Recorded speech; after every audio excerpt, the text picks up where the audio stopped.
चाहे कुछ भी हो जाए, मैं अपनी मंजिल को हासिल करके ही रहूंगी।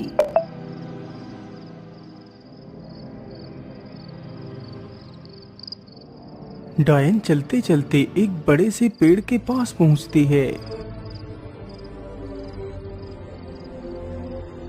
हे जादुई छड़ी, मुझे इस पेड़ के भीतर ले चलो। इतना कहते ही बुढ़िया अपनी शक्तियों से उस पेड़ के खोखले तने में प्रवेश करने की कोशिश करती है। अरे ये क्या, मैं इस पेड़ के अंदर जा क्यों नहीं पा रही हूँ? अरे दुष्ट डायन, तुझे क्या लगता है तेरे जैसी दुष्ट डायन इस पेड़ के अंदर जा सकती है? तो ये तेरी भूल है। इस वृक्ष के अंदर सिर्फ वही जा सकता है जो सच्चा और ईमानदार है। अच्छा, तो ये बात है, इसी वजह से आज तक मैं इस पेड़ के अंदर नहीं जा सकी। अब मुझे कुछ भी करके ऐसे इंसान को ढूंढना ही होगा। इतना बोलकर डायन वहां से गायब हो जाती है।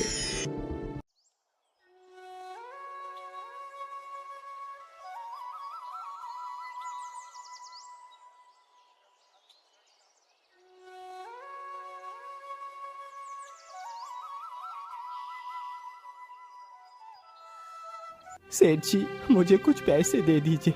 मेरी माँ की तबीयत बहुत खराब है। मुझे मेरी माँ के लिए दवाइयाँ लेनी है। मैं आपके पैसे जल्दी चुका दूंगा। अरे नहीं मोहन, तुझे क्या लगता है मैं तेरे जैसे भिखारियों को मुफ्त में ही पैसे बांटता हूँ? पहले तू मेरे पास अपनी कोई कीमती वस्तु गिरवी रख, फिर मैं तुझे पैसे दूंगा। लेकिन सेठ जी, मेरे पास तो ऐसा कोई वस्तु नहीं है, फिर मैं आपके पास गिरवी क्या रखूं? अरे मोहन, तेरे पास तेरे दोनों बैल तो है ना, तू उन्हीं बैलों को मेरे पास गिरवी रख दे। लेकिन सेठ जी, उन्हीं बैलों से ही तो मैं मजदूरी करके आपके पैसे लौटाऊंगा। यदि मैं आपको वो बैल भी दे दूंगा तो मैं क्या करूंगा सेठ जी? मेरा सहारा तो वो 2 बैल ही है। देख मोहन, वो सब मैं नहीं जानता। यदि पैसे चाहिए तो बैल तो देने ही पड़ेंगे। हे भगवान, अब मैं क्या करूं?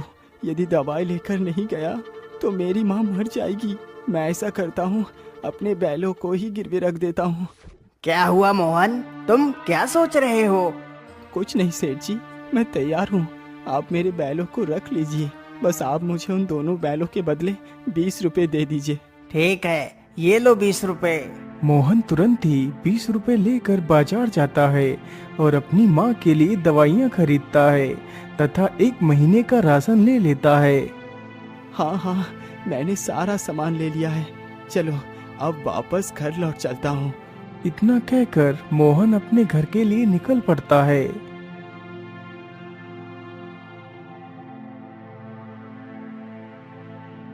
मोहन जल्दी ही अपने घर पहुंच जाता है।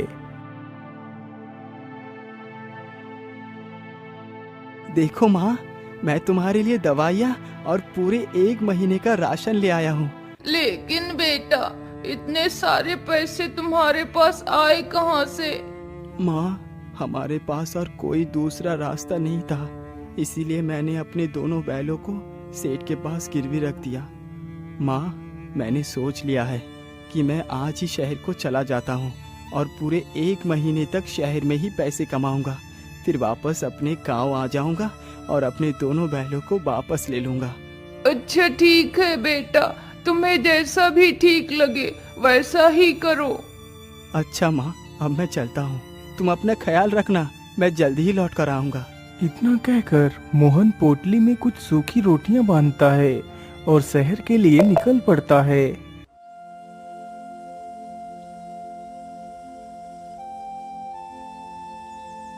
मोहन चलते चलते काफी ज्यादा घने जंगलों से होकर गुजरता है। अरे राम राम राम, मैं तो चलते चलते कितना ज्यादा थक गया हूँ। मैं ऐसा करता हूँ, इसी पेड़ के नीचे चलकर थोड़ा सा आराम कर लेता हूँ और कुछ खा पी लेता हूँ, फिर आगे चलूँगा। इतना सोचकर मोहन पेड़ के नीचे ही बैठ जाता है और अपनी वही सूखी रोटियों की पोटली को खोलता है।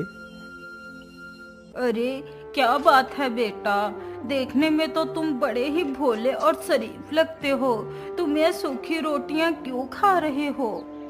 क्या करूं माता जी, इस गरीबी ने मुझ पर इतना बड़ा जुल्म ढाया कि मैं एक वक्त का खाना भी नहीं खा सकता। इसीलिए मुझे जो कुछ भी मिल जाता है वही मेरे लिए पर्याप्त है। अरे बेटा, ये तो बड़े ही दुख की बात है। वाकई गरीबी जीवन का सबसे बड़ा अभिशाप है। वैसे तुम जा कहाँ रहे हो? माँ जी, मैं शहर जा रहा हूँ ताकि कुछ पैसे कमा सकूँ। यदि तुम मेरी बात मानो तो तुम्हें शहर जाने की कोई आवश्यकता नहीं पड़ेगी। तुम यहीं पर इतना सारा धन प्राप्त कर सकते हो जो तुमने कभी सपने में भी नहीं सोचा होगा। लेकिन इतना सारा धन यहाँ पर कैसे मिल सकता है? मैं कुछ समझा नहीं। बेटा, इसके लिए तुम्हें ज्यादा कुछ नहीं करना। तुम उस बड़े से पेड़ को तो देख रहे हो।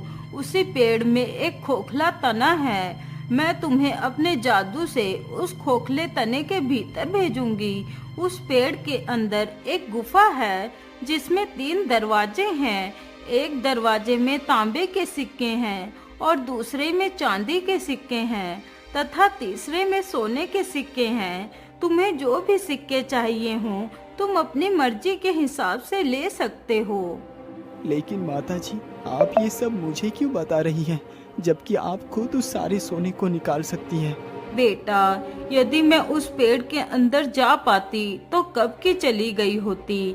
यदि तुम जाने के लिए तैयार हो तो बोलो। तुम जो भी सोना लेकर आओगे उसमें से मुझे कुछ भी नहीं चाहिए। तुम बस मेरे लिए उस चकमक डिबिया को ले आना। क्या करूं? शायद ईश्वर ने मेरे मदद के लिए इस बूढ़ी माँ को भेजा है। मैं इनकी बात को मान लेता हूँ। क्या हुआ बेटा, तुम क्या सोच रहे हो? कुछ नहीं माता जी, मैं तने के अंदर जाने के लिए तैयार हूँ।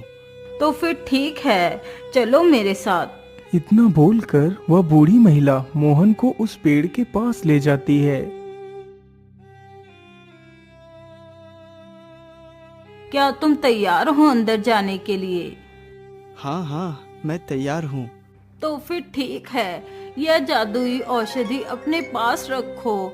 जब तुम पेड़ से बाहर आना तब इस बोतल की ढक्कन खोलकर जादुई औषधि को अपने ऊपर डाल लेना तो तुम बाहर आ जाओगे। उस बूढ़ी महिला से मोहन उस जादुई बोतल को ले लेता है। तभी वह जादूगरनी अपनी छड़ी से मोहन को तने के अंदर भेज देती है।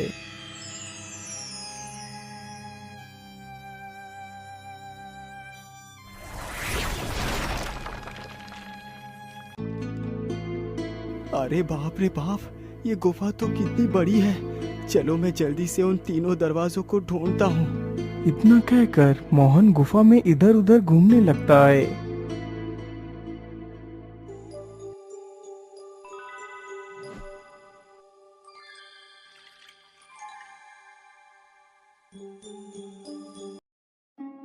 मोहन गुफा के भीतर काफी देर तक इधर उधर घूमता है, लेकिन उसे वह तीनों दरवाजे कहीं भी दिखाई नहीं देते। ओहो, इतनी देर से मैं इस गुफा में घूम रहा हूँ, लेकिन अभी भी मुझे वो तीनों दरवाजे नहीं मिले। पता नहीं वो तीनों दरवाजे कहाँ हैं। मोहन इतना कह ही रहा था कि तभी उसकी नजर नीचे जमीन पर पड़ती है।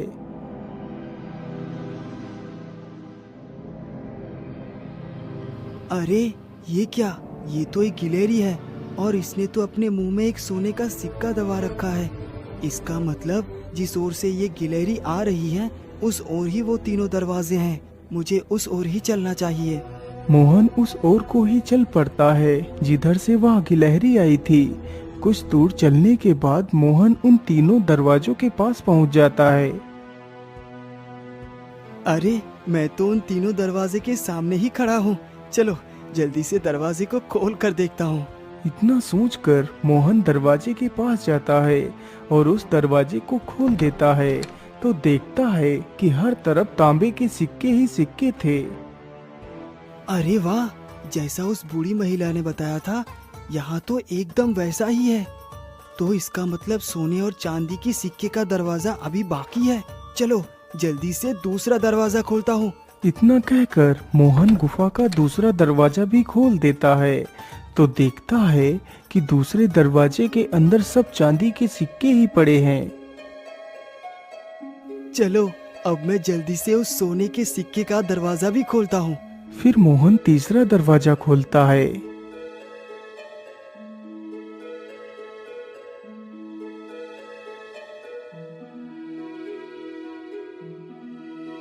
अरे बाप रे बाप, यहाँ तो सब सोना ही सोना है। कहीं मैं कोई सपना तो नहीं देख रहा? अरे नहीं नहीं, ये कोई सपना नहीं है, ये हकीकत है। चलो जल्दी से मैं सोने के कुछ सिक्के ले लेता हूँ। मोहन जल्दी जल्दी सोने के सिक्के अपनी पोटली में भरने लगता है। हाँ हाँ, इतना सोना मेरे संपूर्ण जीवन के लिए पर्याप्त है। वैसे मैंने सोना तो ले लिया, लेकिन वो चकमक डिबिया कहाँ है? तभी उसकी नजर एक चमकदार वस्तु पर पड़ती है। अरे वाह, ये तो कितना चमक रही है। मुझे तो लगता है यही वो चकमक डिबिया है।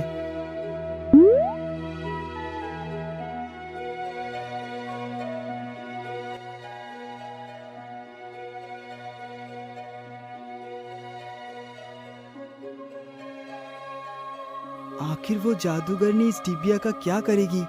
वैसे भी अब मुझे इस डिबिया के बारे में जानने की जरूरत ही क्या है? अब तो मैं कितना अमीर बन चुका हूँ। चलो अब इस पेड़ से बाहर निकल चलता हूँ। इतना कहकर मोहन उस जादुई बोतल के ढक्कन को खोलकर उसमें भरी जादुई औषधि को अपने ऊपर डालता है।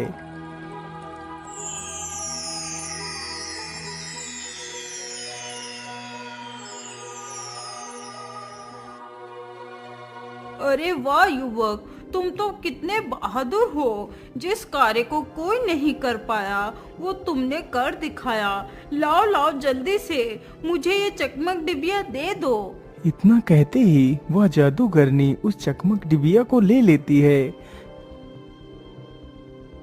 वैसे आप बुरा ना माने तो मैं आपसे एक बात पूछना चाहता हूँ। हाँ हाँ युवक, पूछो तुम क्या पूछना चाहते हो। मैं बस ये जानना चाहता हूँ कि आखिर ऐसा क्या है इस डिबिया में जो आपने इस डिबिया को ही चुना? अरे युवक, तो इस डिबिया के बारे में ना ही पूछ तो ठीक है। अच्छा अब मैं चलती हूँ।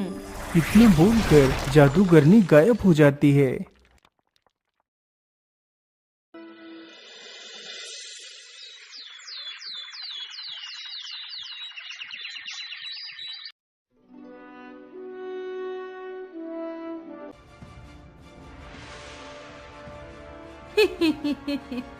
अरे दुष्ट राजा, तूने मुझे इस राज्य से बाहर निकाला था ना। देख मैं फिर से आ गई। अब तू मेरा कुछ भी नहीं बिगाड़ पाएगा। सिपाहियों, इस पागल जादूगरनी को पकड़ के ले जाओ और कारागार में डाल दो। हे चकमक डिबिया, तू इस महल के सभी लोगों को सम्मोहित करके मेरा गुलाम बना दे।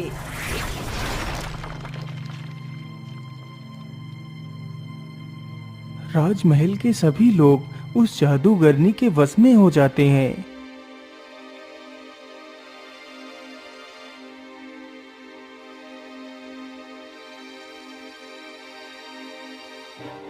आज से मैं हूँ इस राज्य की महारानी। आज से इस राज्य में सारे काम मेरी मर्जी के मुताबिक होंगे।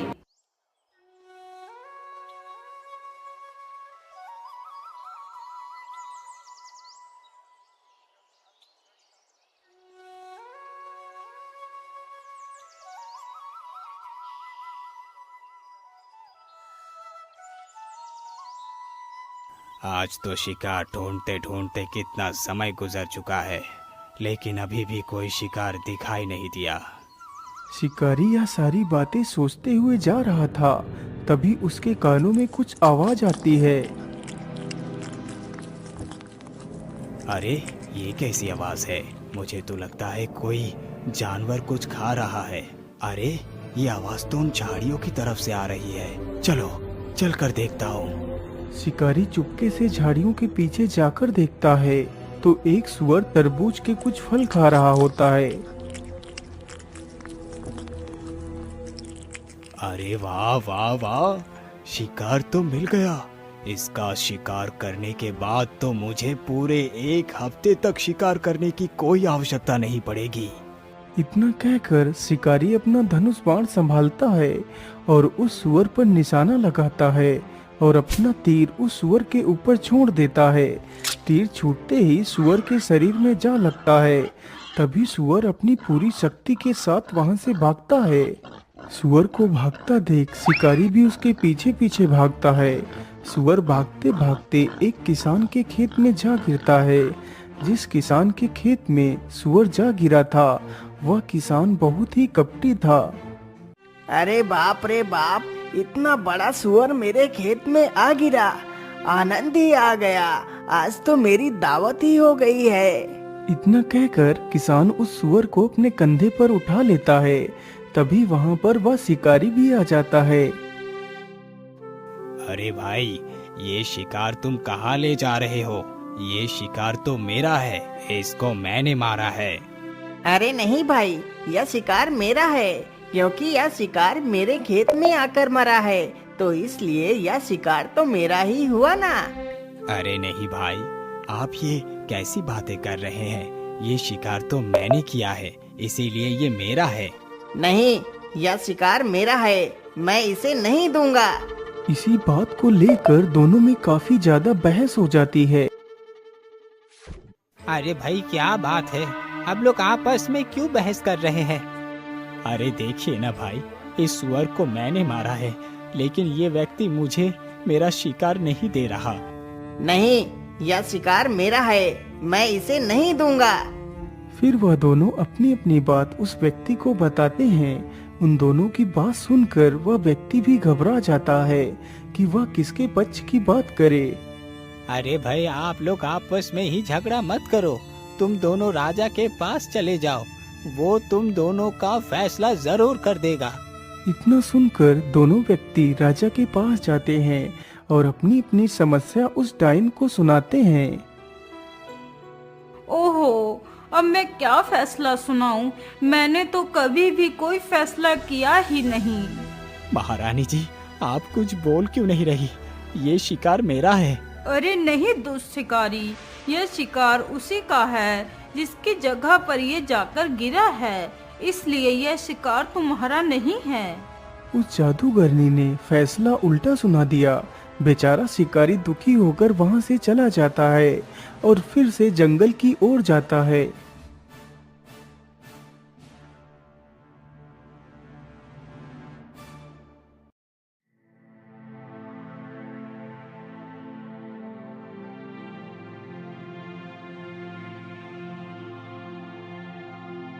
अरे भाई, क्या बात है? आप इतना उदास होकर क्यों बैठे हैं? फिर शिकारी अपनी सारी दास्तान मोहन को सुनाता है। ये तो बड़ा ही गलत हुआ, लेकिन महाराज ऐसा गलत फैसला कैसे सुना सकते हैं? अरे भाई, फैसला महाराज ने नहीं, बल्कि एक बूढ़ी महिला ने सुनाया है, जो अब इस राज्य की महारानी बन चुकी है। लेकिन महाराज के होते हुए दूसरी महारानी फैसला कैसे सुना सकती है? चलो मेरे साथ, जरा मैं भी तो देखूं, आखिर नई महारानी कौन आ गई है। इतना कहकर मोहन राजमहल में पहुंच जाता है तो देखता है राज्य की महारानी कोई और नहीं बल्कि वही जादूगरनी है जिसको उसने वह चकमक डिबिया दी थी। अरे जादूगरनी, आप इस राज्य की महारानी कब बन गई? अरे बेवकूफ लड़के, क्या तुझे सारी बातें बताना जरूरी है? तुझे दिखाई नहीं देता कि अब मैं महारानी बन चुकी हूँ। आप महारानी बन गई है, अच्छी बात है, लेकिन गलत फैसला सुनाना ठीक नहीं।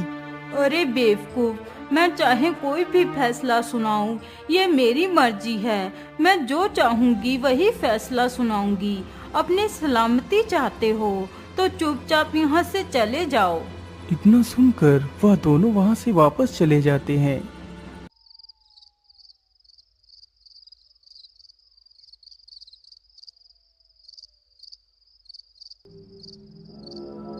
आखिर ये डायन जादूगरनी इस राज्य की महारानी कैसे बन सकती है? मुझे इसका पता लगाना ही होगा। कहीं ऐसा तो नहीं वो जादूगरनी उस चमक डिबिया की मदद से ही ये सब कुछ कर रही है? मैं ऐसा करता हूँ, उसी स्थान पर चलकर देखता हूँ, हो सकता है कोई सबूत मिल जाए। मोहन रात्रि में ही उस स्थान के लिए निकल पड़ता है।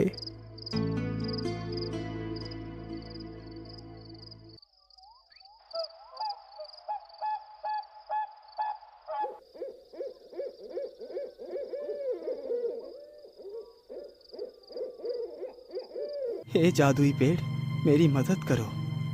अरे भाई क्या बात है, तुम इस वृक्ष से क्या सहायता चाहते हो? अरे भाई आप इधर उधर क्या देख रहे हो? मैं तो पेड़ के ऊपर बैठा हूँ, मैं तो एक तोता हूँ। फिर मोहन उस तोते को सारी कहानी सुनाता है। अरे भाई उस जादूगरनी ने इस वृक्ष की चकमक डिब्बियाँ छीन ली, इसीलिए ये वृक्ष अपना सारा जादू खो चुका है। नहीं तोता, वो चकमक डिब्बिया मैंने ही उस डायन को दी थी। क्या वो चकमक डिब्बियाँ तुमने उस डायन को दी है? लेकिन क्यों युवक, तुम्हें पता नहीं वो जादूगरनी उस चकमक डिब्बिया की सहायता से विनाश ला सकती है। अरे तोता, मैं उस चमक डिब्बिया की शक्तियों को नहीं जानता था, मुझसे बहुत बड़ी भूल हो गई है। तोता, क्या इस मुसीबत का कोई उपाय नहीं है? उपाय तो वो चमक डिब्बिया स्वयं है।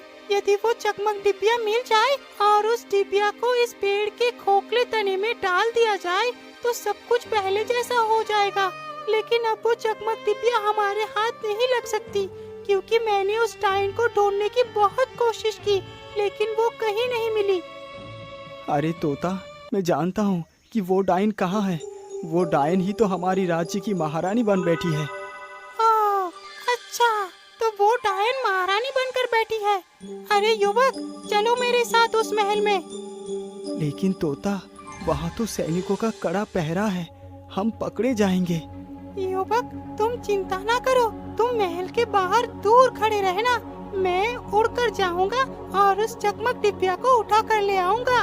इतना सोचकर दोनों चुपचाप उस डिबिया की तलाश में निकल पड़ते हैं। दोनों चलते चलते जल्दी ही उस महल के करीब पहुंच जाते हैं। तोते, यही वो महल है जिसके अंदर वो दुष्ट डायन रहती है। अच्छा ठीक है युवक, तुम यहीं पर रुको, मैं अभी आता हूँ। इतना बोलकर तोता महल की ओर उड़ जाता है। तोता महल की खिड़की के पास छिपकर डायन को देखता है। वाह वाह वाह, इस डिबिया के कमाल तो मेरी सोच से भी ज्यादा है। मैं कल सुबह ही महारानी को फांसी पर चढ़वा दूंगी, तभी जाकर मेरे अपमान का बदला पूरा होगा। वैसे अब तो काफी ज्यादा रात हो चुकी है, चलो अब मैं सो जाती हूँ। वैसे भी कल का दिन मेरे लिए खास होने वाला है। इतना बोलकर जादूगरनी उस चकमक डिबिया को वहीं पर रखकर सो जाती है। मुझे लगता है ये डायन अब सो चुकी है। चलो मैं जल्दी से इस डिबिया को उठाकर ले चलता हूँ, यही अच्छा मौका है। इतना सोचकर तोता उस चकमक डिबिया के पास जाता है और जल्दी ही उस डिबिया को अपनी चोंच में दबाकर वहां से उड़ जाता है। ये लो युवक, तुम इस चकमक डिबिया को अपने हाथों से इस खोखले तने के भीतर डाल दो। इतना सुनते ही मोहन उस डिबिया को उस खोखले तने में डाल देता है।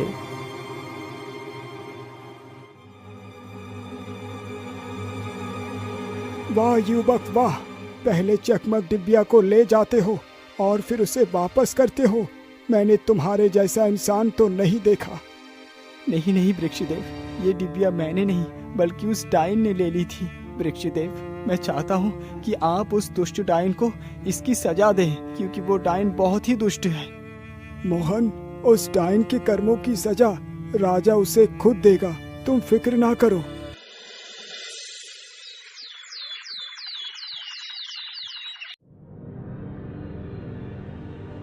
अरे महाराज, आपको इस कारागार में किसने डाला? आप रुकिए, मैं अभी आपको खोलता हूँ। अरे दुष्ट डायन, तुम मेरे शयन कक्ष में क्या कर रही है? सैनिकों, इस दुष्ट डायन को ले जाओ और कारागार में डाल दो। राजा का आदेश होते ही सैनिक उस डायन को ले जाकर कारागार में डाल देते हैं।